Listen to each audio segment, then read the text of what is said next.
Hey guys, Lancy here. Hope everyone's doing well. Thanks again for joining me while looking to some more MTG spoilers. Now, this set has gotten spicy. There are some amazing cards that have been released in the last couple of hours, pretty much. I think probably 12 hours now. I've been at work, so haven't really been able to keep tabs on this, but I'm jumping right into it and finding out exactly what's come out for the next couple of, or what's coming out since yesterday, and also to figure out what they still might release in the next couple of days as spoiler season kicks off for D&D MTG. It's a strange way to say it, but Forgotten Realms might be one of the better ways to actually revitalize the card collection idea of Magic. I know a couple of my friends are more interested in this set than they have been in the last couple of sets. So let's get to it. So let us start with the normal cards and then we'll look at the spoilers, sorry, the variants, and see if there's any fancy things in it. So I will talk mostly about some of the ones that I think look cool. Hobgoblin, Captain, not too bad for a two mana card, especially in red. That's pretty decent. I think I've seen plenty of white cards, 3/1s in white, but in red, that's pretty decent. And whenever it attacks, if you attack with a creature with total power 6 or greater this combat, it gets first strike until end of turn. That's You need two of them on the field, and then they both get first strike. That's not bad for two mana. White, wheat. Okay, sure. One colorless, one black creature, zombie soldier, 3/2. Whenever a creature dealt damage by wheat this turn dies, create a tap 2/2 black zombie creature token, exile that card. That is really good. You'd want to give him Death Touch. And more importantly, you probably want to give him Death Touch and First Strike. Is there a specific card that does both of those? Huh, not too sure. But it had to be a pretty cheap equipment that'll give him Death Strike and thing. Then again, he's a zombie, so you can get him back from the graveyard quite often in a zombie specific deck. Pretty cool. Some fun to be had. Battlecry Goblin, I think I covered that yesterday. Inspiring Bard, 4 mana for a 3/3. When it enters the battlefield, target creature gets +2/+2 until end of turn, and or you gain 3 life. Cool. Gelatinous Cube, I think. Jelly. Cool. Jelly has trample, enters the battlefield with X +1/+1 counters on it. Divide when dies. If it had 2 or more +1/+1 counters, create a token that's a copy of it from the beginning of the next. At the beginning of the next end step, that token enters the battlefield with half those +1/+1 counters, rounded down. Sure. So it gets smaller until it's a certain size, and then it kind of doesn't get smaller. Yeah, okay. I might have to figure out exactly what that card says. It looks like the translation might be a bit more confusing than anything. You find the villain's lair. 1 colorless, 2 blue for an instant. Choose one. Kind of target spell. Draw 2 cards, then discard 2 cards. Pretty good for an instant speed card. Dueling Rapier. I think this is actually a really amazing card. 1 red for a flash. For an equipment artifact with flash. When it enters the battlefield, attach it to target creature you control. Creature gets +2/+0. Equip cost is 4 outside of that, but the initial cost is quite good. Adult Gold Dragon, 3 colorless, 1 red, 1 white for a dragon flying lifelink haste 4/3. Pretty cool card art.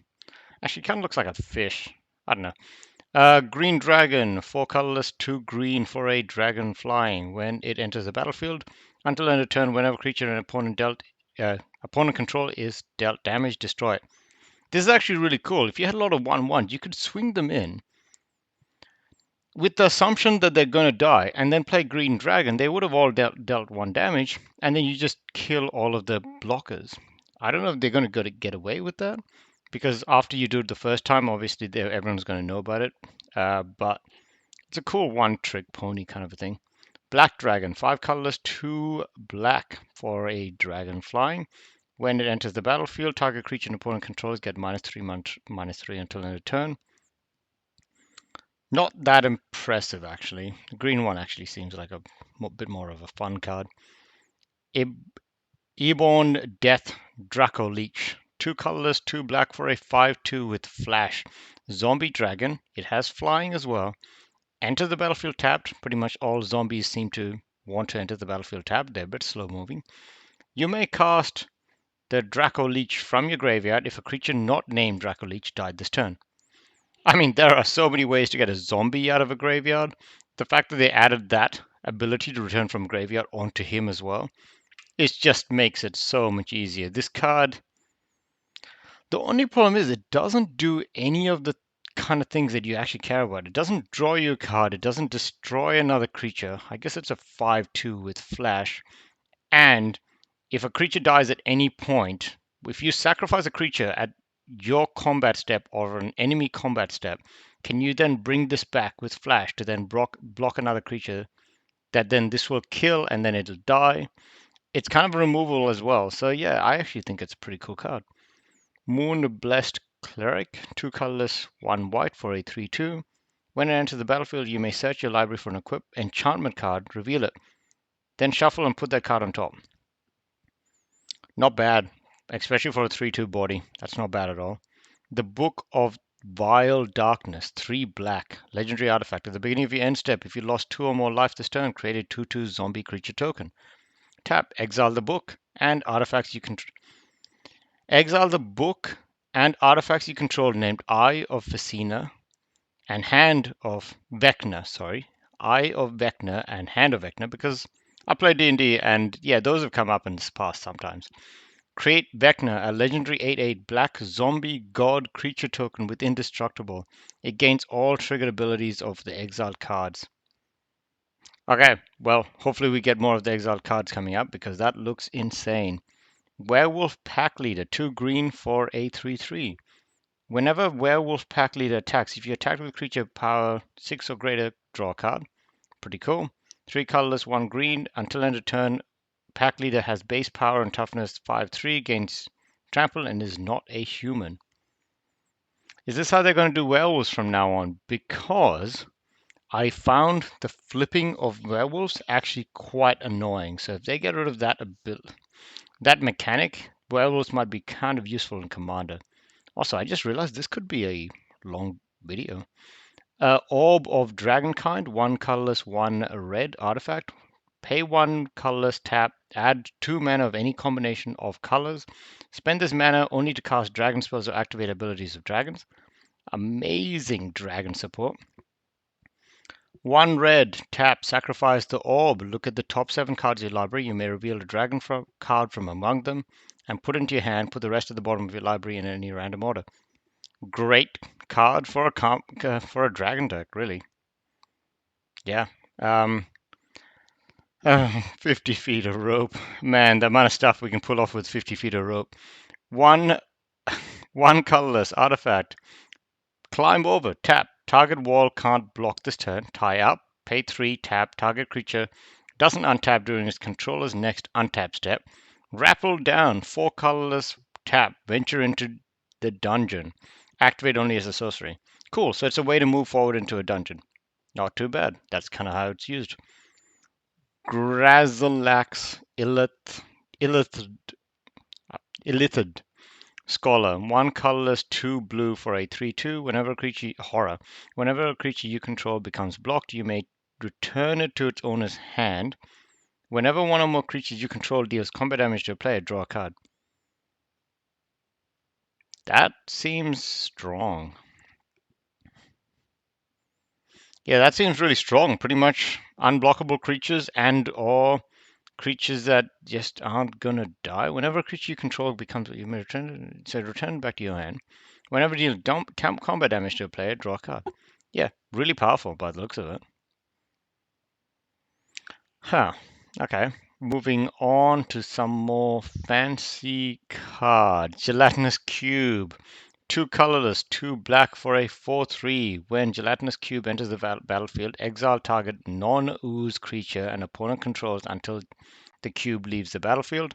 Dissolve. Pay X 1 black. Put target creature card with mana value X exiled with Gelatinous Cube into its owner's graveyard.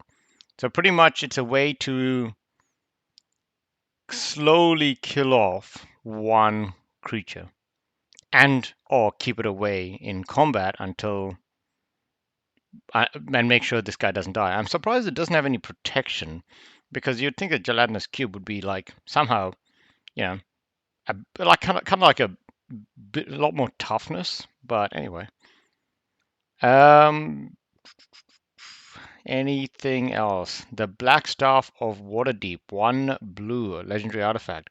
You may choose not to untap the Blackstaff during your untap step. Animate walking statue. Pay 1 colorless, 1 blue, tap. Another target non-token artifact you control becomes a 4/4 artifact creature for as long as Blackstaff remains tapped. Activate only as a sorcery. That's pretty good. I mean, they're going to have to remove a crappy artifact and the staff if they want you to stop making them into 4/4 artifact creatures. But then again, it does say non-token. So that kind of makes it a bit harder to get through. Oh no, this looks like an uncard. Treasure chest, 3 colorless artifact. Pay 4, sacrifice treasure chest, roll a d20. 1, trapped, you lose 3 life. 2 to 9, create 5 treasure tokens. Nice. Then again, you are investing 7 mana over 2 turns. 10 to 19, you gain 3 life and draw 3 cards. Not bad either. 20, search your library for a card. If it's an artifact card, you may put it onto the battlefield. Otherwise, put that card into your hand and shuffle. Oh my god, that's actually quite a lot of fun. I don't know about amazing, but that is actually a lot of fun. In a commander deck, that's great. Circle of Dream Druids. 3 green for a 2/1. Add green for each creature Wait, creature you control? I mean, you're paying for it now, and you don't have to pay 1 green into it, but that's pretty good. You're gonna have to keep him alive, but that's gonna be hard. Flame Skull, 1 colorless, 2 red for a flying skull that cannot block. When Flame Skull dies, exile it. If you do, so when Flame Skull dies, exile it. If you do, exile top card of your library until the end of your next turn. You may play one of those cards. When it dies, exile it. If you do, exile the top card of your library until the end of your next turn. You may play one of those cards. Oh, right. You can either okay. So it's pretty much a phoenix. Huh. That's wait. Isn't that really good? I mean, yeah, that feels really good. But I guess if you don't pick Flame Skull, you can never get it back again in the same way. So I don't know. Yeah. I feel like it's good, but we'll have to see. Next card, Icingdeath Frost Tyrant. Okay. 2 colorless, 2 white. Wait a second. Okay. So 2 colorless, 2 white for a legendary creature dragon, flying vigilance. When Icingdeath dies, create Icingdeath Frost Tongue. A legendary white equipment artifact token with equipped creature gets +2/+0. Whenever equipped creature attacks, tap target creature defending player controls, and equip cost is 2. Amazing. Amazing. That is one creepy face dragon, but I don't know what.